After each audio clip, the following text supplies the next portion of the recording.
Are you ready to learn the truth about how the legendary blue people of the Sahara actually survived in the most merciless desert on the planet?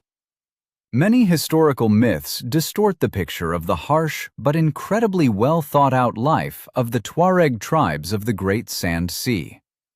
I will tell you about the daily routine of the Tuareg people, where every action had a strict, practical purpose.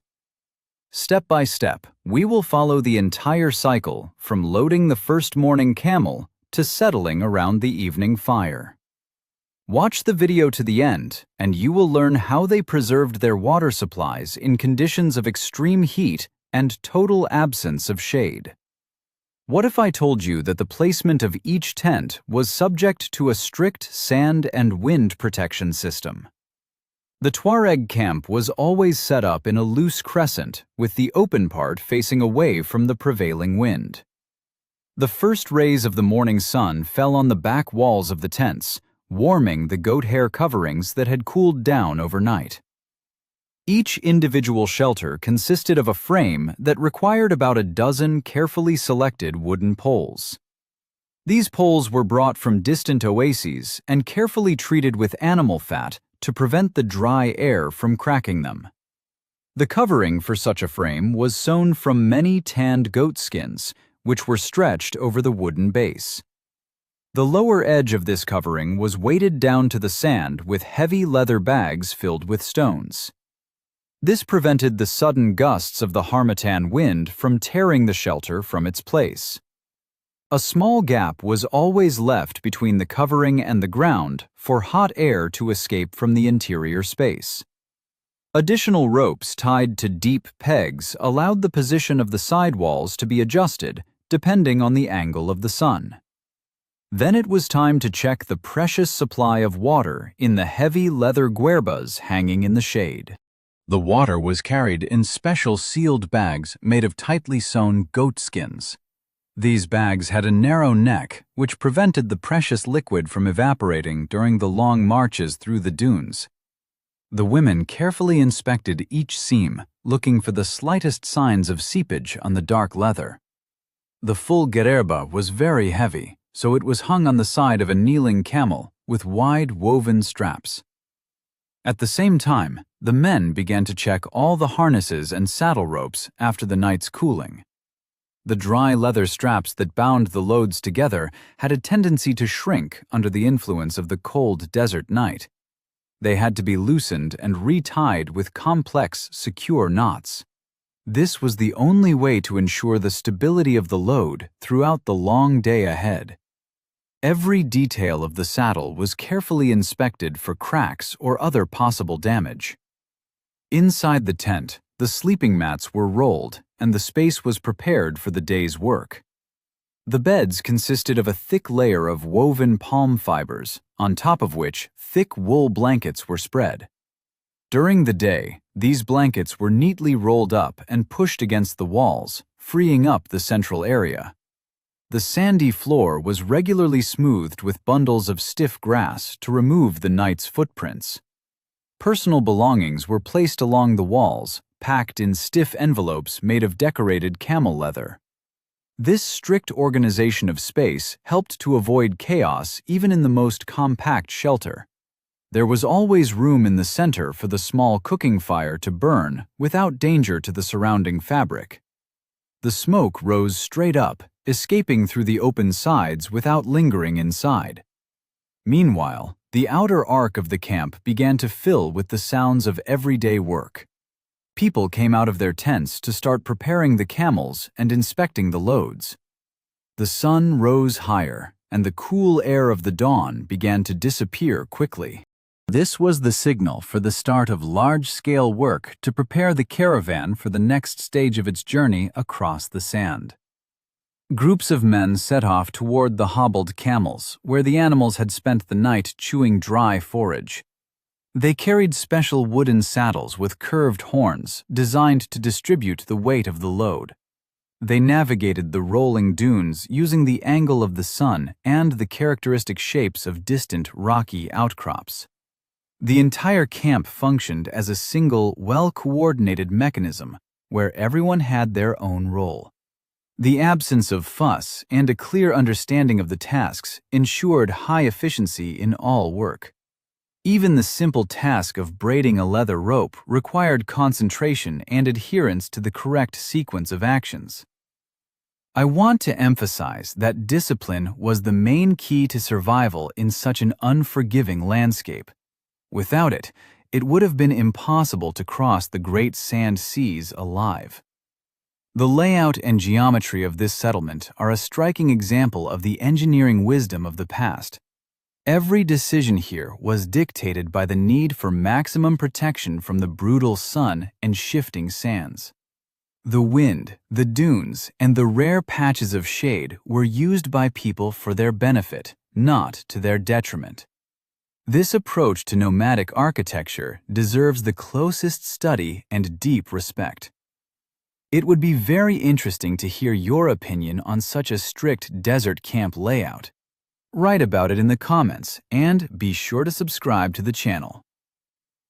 I discovered this by accident, but the orientation methods of the Tuareg surpassed all modern navigation devices. The endless expanses of the Sahara seemed completely identical and devoid of obvious landmarks to an outsider. However, for the Tuareg, every small ripple in the sand or shape of a passing cloud served as an accurate map. They knew how to determine the cardinal directions by the position of the sun and the color of the sand at different hours. The direction of the prevailing winds formed a unique pattern of dune crests that an experienced guide could read with ease. Particular attention was paid to the search for hidden wells, which were called bir. These water sources were often buried under shifting sand, leaving only small, inconspicuous stones on the surface as markers. The travelers used long wooden poles to test the depth of the sand and locate the buried opening. With this tool, they carefully cleared the sand around the well, trying not to let it collapse back inside. The extracted water was poured into a leather bucket and lifted to the surface using a long rope of braided palm fiber. In addition to wells, the rocky outcrops were actively searched for traces of past travelers. Following an old caravan trail required great care because of the way the wind erased footprints within hours. Special stone cairns built by previous generations were used as guide markers along the routes. The collected information about water sources could not be forgotten or written down on paper. Therefore, it was memorized by the children of the tribe through endless repetition by the evening fire. An important stage was the observation of the night sky, which served as the most reliable map of all. The stars rose and set in patterns that the Tuareg had studied for countless generations. They moved at night when the heat had faded and oriented themselves by specific bright points on the horizon. Each constellation had its own specific meaning and indicated a specific route across the dunes.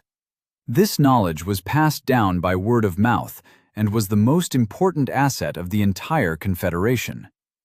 The weather in the desert could change in a matter of minutes, from clear sky to blinding sandstorm. Therefore, the guides always kept a close eye on the color of the horizon and the behavior of the wind. At the slightest sign of an approaching storm, the caravan immediately stopped and the camels were made to kneel in a tight circle. The ability to predict the sandstorm based on subtle changes in the air saved lives in this open terrain. The absence of natural barriers made people extremely vulnerable to the wall of flying sand. By noon, the sun reached its zenith and the heat became almost lethal for movement. At this time, the entire caravan stopped and the men hurried to stretch coverings between the camels for shade. People drank tiny amounts of water from their guerbas and chewed small pieces of dried date paste. This rest was necessary to regain strength before the cooler hours of the late afternoon. The heavy load on the camels made the climbing of soft dunes much slower and more exhausting. Upon reaching a planned stopping point, the entire caravan was immediately organized for the night halt. The camels were hobbled and released to forage for whatever dry vegetation could be found nearby. They had to be watched constantly so that they would not wander too far across the dark dunes. Each family had its own assigned position within the camp arrangement. This positioning provided excellent protection and allowed for quick communication between the tents at night. This whole process required incredible endurance and a thorough knowledge of the territory. A mistaken star reading or the wrong choice of departure time could lead to running out of water in the deep desert. This work was the basis of survival for the entire Tuareg caravan. Do you think modern humans could be as sensitive to changes in the sky and the sand? In the next chapter, you will learn how they managed to preserve and stretch their water supplies for many weeks ahead. The secret, passed down from generation to generation, lies in the methods of conservation and disciplined consumption. I am talking about a unique culture of water management that allowed them to survive in places where no other people could live. This precious resource, called aman, was treated almost like a sacred substance. The handling of water began with the careful selection of the leather bags in which it would be stored. These bags were made from the skins of young goats, which were tanned with bark from desert acacia trees. The interior was treated with a thin coating of tar and animal fat to prevent the leather from absorbing any of the precious liquid. Despite all these treatments, the water always took on a slight smoky flavor from the leather. This taste was so familiar to the Tuareg that water without it seemed strange and unnatural. For long-term storage in the camp, large containers were kept in the coolest and shadiest corners of the tent. They were hung from special wooden frames so that the air could circulate freely around them. This evaporation from the outside surface actually cooled the water inside through a simple physical principle. The outside of the leather bag was often kept slightly damp to enhance this cooling effect even further. The process of distributing water also had its own strict technological features. Each member of the caravan received a measured ration calculated based on the distance to the next known well. The amount was small enough to cause constant mild thirst, but sufficient to prevent serious dehydration. The leader of the caravan carried the responsibility of managing these calculations with absolute precision.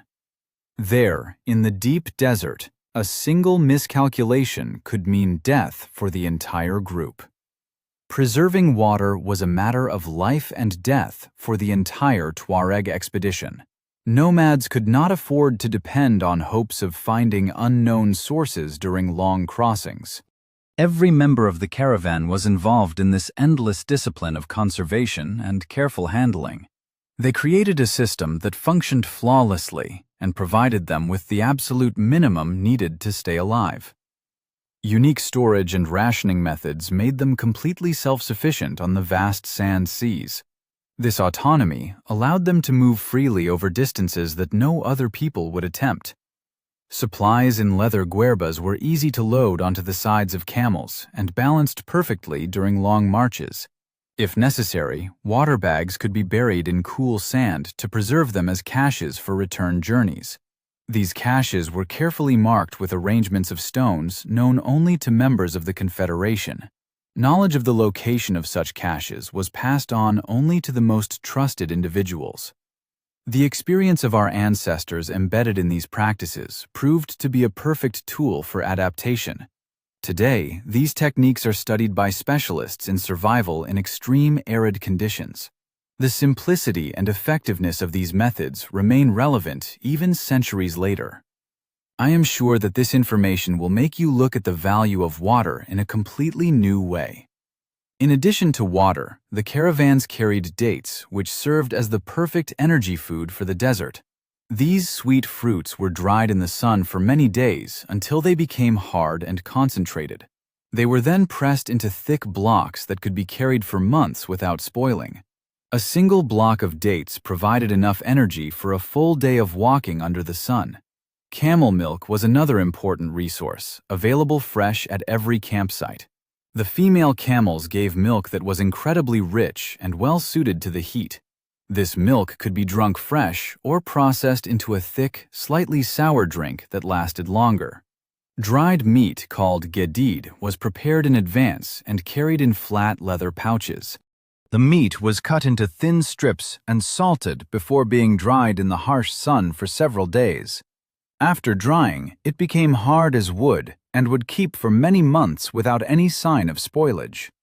Like this video if you are also impressed by such an incredibly disciplined water and food system. Are you ready for the shocking truth about how the great camel became the absolute center of Tuareg life? The relationship between the Tuareg and their camels was unlike any partnership between humans and animals known in other cultures. The camel was not simply a means of transport, but the basis of the entire economy, diet, and social structure of the tribe. The selection of camels for the caravan began at a very early age of the animals. Young calves were observed carefully for signs of intelligence, strength, and the right kind of patient temperament. Only the best were chosen for the long-distance trade routes that crossed the entire Sahara. The training of these animals took several years and was carried out with extraordinary patience. The camel had to learn to kneel on command, to accept the saddle and load, and to follow without resistance. The bond between a rider and his personal camel often lasted for the entire working life of the animal. Each camel had its own name and personality, known intimately to its owner. The hardest training was teaching the animals to walk for days without water during the dry crossings. This endurance was the unique quality that made the camel irreplaceable in the deepest desert. The saddles were carefully crafted from wood and leather to fit the specific shape of each animal's hump. A poorly fitted saddle could cause wounds that would put the camel out of service for weeks. Therefore, the saddle makers among the Tuareg held a position of great respect within the community. The leather of the saddles was decorated with intricate patterns stamped into the surface with hot metal tools. These decorations marked the family of the owner and were a source of considerable pride. Every part of the camel was used to support life within the confederation. The milk provided daily nourishment, the meat fed the camp during important gatherings, and the wool was woven into ropes and blankets. Even the dung was carefully collected and dried for use as fuel for cooking fires. In the treeless desert, this dried fuel was often the only source of heat available for the evening meal. The leather from older animals was tanned to make the very water bags and harnesses needed for the next caravan. Nothing was wasted in the relationship between people and these animals. The herding of camels was done collectively by the young men of the tribe. They would lead the animals to distant pastures where rare vegetation could be found among the rocks. This work could take weeks at a time, with the herders living entirely on camel milk during their absence. Their knowledge of the terrain and the moods of the animals was developed over many years of practice. By the time they reached adulthood, they could identify any camel in the herd by its tracks alone. Have you ever depended on a single animal so completely for your survival? In the next chapter, you will learn about the famous indigo clothing and the mysterious face veil that made the Tuareg known throughout the world. The clothing of the Tuareg was highly functional and surprisingly suited to the brutal desert climate. The main material used to make the most important garments was strong cotton cloth, which had to be brought from distant trade markets. This cloth was then dyed in the deep blue color that gave the Tuareg their famous name. The dyeing process was carried out in the city of Kano, far to the south, and was one of the most labor-intensive crafts of the region. The cloth was repeatedly dipped in vats of fermented indigo plants until it took on a color so dark that it appeared almost black. After dyeing, the cloth was beaten with heavy wooden mallets to give the surface a shining metallic appearance. This beating pressed the loose indigo pigment deeply into the fibers of the fabric. The finished cloth carried so much excess pigment that it would rub off onto the skin of the wearer. Over time, the skin of the Tuareg took on a distinctive bluish tint, which gave them the name Blue Men of the Desert. This was not considered a flaw, but a sign of belonging to the noble traditions of the people. The most important piece of clothing was the long head and face wrap known as the tagelmust. This single piece of cloth could be more than 4 meters long and was wound around the head in a specific complex pattern. It protected the head from the brutal sun, the wind, and the constant flying sand of the dunes. Most importantly, it covered the entire face of the man except for a narrow slit for the eyes. This veiling of the face was a strict rule among the men of the Tuareg, beginning at the age of initiation. A man would never remove his tagelmust in the presence of others, except in the closest family circle. This custom was the opposite of the practice in many neighboring cultures, where the women were the ones who covered their faces. The reason for the male veiling was practical as well as cultural. The cloth filtered out fine sand that would otherwise enter the mouth and nose during long desert crossings. It also retained moisture from the breath, which helped to reduce dehydration over the course of a long march. The arrangement of the wrap could be adjusted depending on the strength of the wind and the position of the sun. A skilled wearer could tighten or loosen the cloth without using mirrors and without disturbing the precise folds. The robes worn underneath the tagelmust were loose and flowing to allow air to circulate around the body. The wide sleeves and long skirts created a kind of personal microclimate that protected the skin from direct contact with the sun. These garments were often layered, with lighter inner robes worn under the heavier indigo outer cloak. The combination provided protection during the heat of the day and warmth during the surprisingly cold desert nights. The shoes of the Tuareg were made of stiff tanned leather and shaped to allow the feet to slide across loose sand without sinking deep. The wide soles distributed the weight of the wearer over a larger area, providing better traction on the dunes. The decorative patterns stitched into the leather often indicated the family or clan of the owner. These shoes were repaired endlessly throughout their long working life. Jewelry made of silver was an essential part of the costume for both men and women. The silver crosses worn around the neck served as both ornament and as personal symbols of identity. Each region of the Sahara had its own characteristic style of cross, which marked the wearer's origin. The amulets contained small written prayers folded inside leather pouches and worn close to the body. These items were the most precious possessions of any Tuareg and were never separated from their owners. The clothing of the Tuareg was the benchmark for practicality in the extreme conditions of the Great Desert. Their costume was light, durable, and able to withstand the temperature swings between scorching day and freezing night. Every detail of the dress had its own rationale and had been tested by generations of ancestors. It was genuine survival gear, created from materials brought across great distances of trade. The techniques of weaving and dyeing still amaze researchers with their effectiveness. Mobility was essential to the success of the Saharan trade. A Tuareg caravan could number hundreds of camels and stretch for several kilometers across the dunes. The main commodity carried along the great routes was salt, mined from the dry lake beds in the deep central Sahara. These slabs of pure salt were cut into rectangular blocks and tied to the sides of the camels in carefully balanced pairs. 2 large blocks were the standard load for a strong camel, balanced perfectly across the wooden saddle frame. The loading process was a daily ritual, performed at dawn before the heat of the day became unbearable. The men would have the camels kneel and then carefully position the salt blocks against the sides of the saddle. The ropes that held the load in place had to be tightened with absolute precision to prevent shifting during movement. A loose load could cause sores on the side of the camel within just a few hours of walking. Therefore, the loading was checked repeatedly throughout the day and adjusted whenever necessary. The caravan moved in a long line, led by an experienced guide who knew every well and every landmark along the route. The order of march was strictly organized and obeyed invisible rules of subordination and safety. The most experienced camels, with the heaviest loads, walked at the front where the path was clearer. Younger and weaker animals followed behind, walking in the footprints of those ahead to save energy.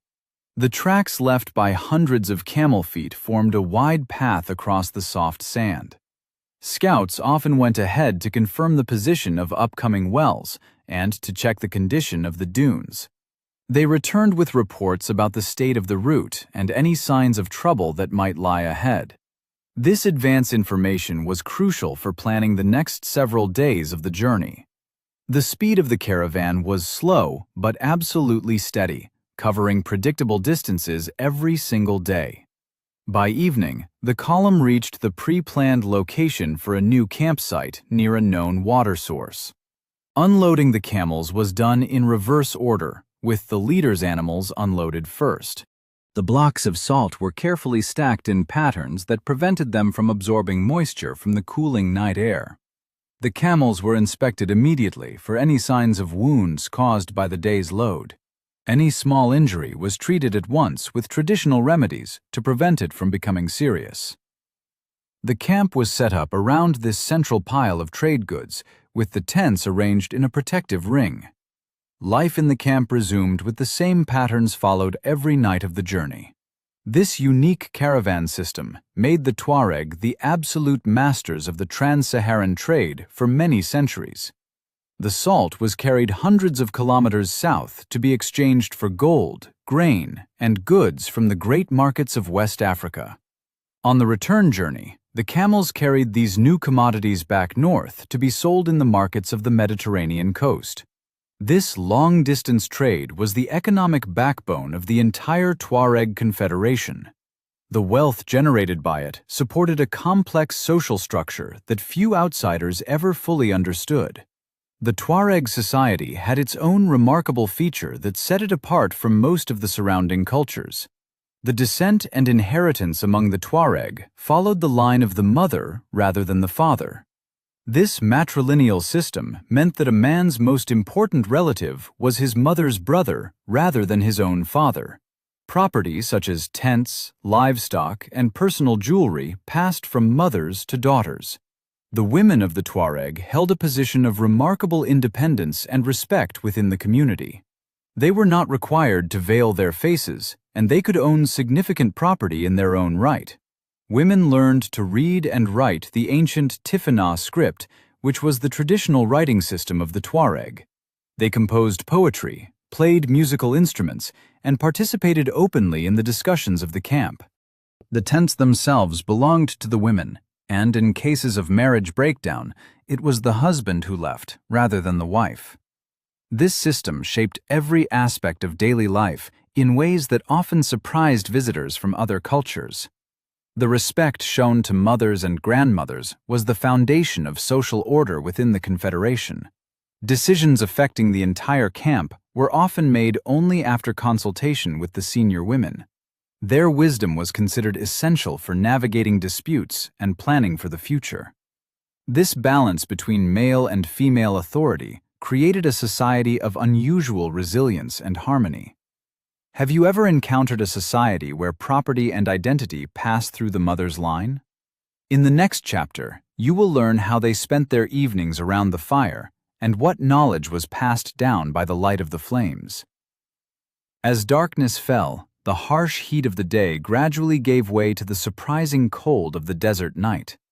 The central element of this time was the small cooking fire, around which the family gathered for the evening meal.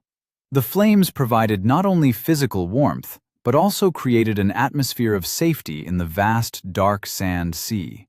At this time, the precious ritual of preparing tea became the heart of the evening. Tuareg tea was brewed 3 separate times from the same leaves, each pouring carrying its own specific meaning. The first glass was said to be strong as life, the second sweet as love, and the third gentle as death.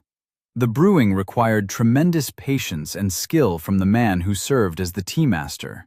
The tea was poured from a great height into small glasses to create a thick layer of foam on the surface. The foam was considered essential to a proper serving and was a sign of the host's skill and respect for his guests. The preparation of these 3 glasses could take more than an hour, filling the evening with quiet conversation. The evening was a time for the older generation to pass on important information to the younger generation. This knowledge was preserved in the form of long oral poetry composed in the ancient Tamashek language.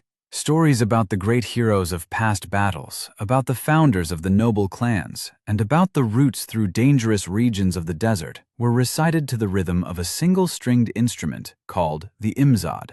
The elders spoke slowly and deliberately, choosing each word with the care of a poet. This oral tradition was the main educational institution of the Tuareg people for many centuries. In addition to poetry, the campfire was a place to analyze the day's travel and to plan the next stage of the journey. The guides shared their observations about the condition of the camels, the position of the stars, and the signs they had noticed in the sand. This data was gathered together to form an overall picture for making important navigational decisions. Tomorrow's distances and the locations of the next wells were discussed. Decisions were made through careful consultation among the most experienced members of the caravan. The silence of the evening desert was broken only by quiet voices in the occasional bell of a hobbled camel. Musical instruments, such as the imzad, were played mainly by the women of the tribe. The men would often compose poetry in their honor, reciting verses while the instrument provided a haunting background sound. On ordinary nights, the background noise of the camp was very subdued and calm, without any unnecessary disturbance. People respected the peace of their neighbors and tried not to disturb the rest of those who had worked hard during the day. The strict discipline of the day smoothly transitioned into order and respect in the evening. The fire in the hearth gradually died down, leaving behind a small bed of red-hot coals. Before going to bed, this heat was carefully covered with a layer of ash to preserve it until morning. The tent walls were lowered slightly to retain the small amount of warmth accumulated during the evening. Sleeping places were spread out on woven mats, and people wrapped themselves in their heavy indigo cloaks for warmth. The sandy floor around the hearth remained warm long after the flames had died down. The sleep of the desert nomad was light, ready to be interrupted at the slightest sign of danger from outside. The outer perimeter of the camp was monitored by the camels themselves, whose alert hearing could detect any approach.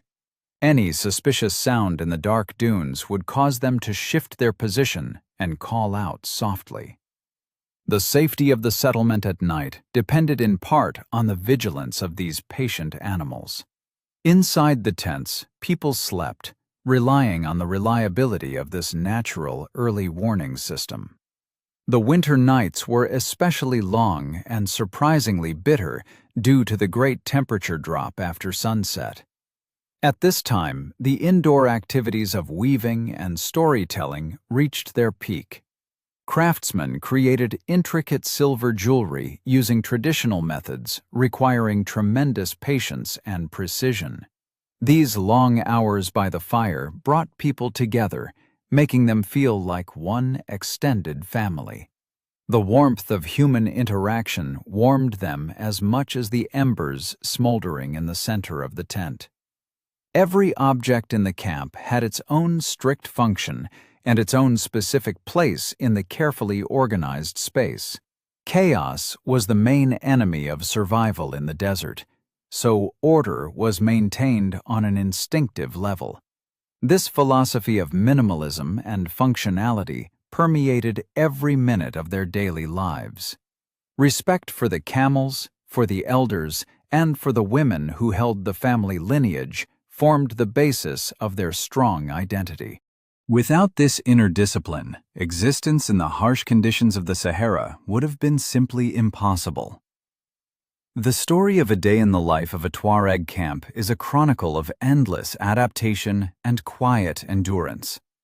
It is a story of people who did not try to subjugate the desert, but learned to move with its rhythms and respect its dangers.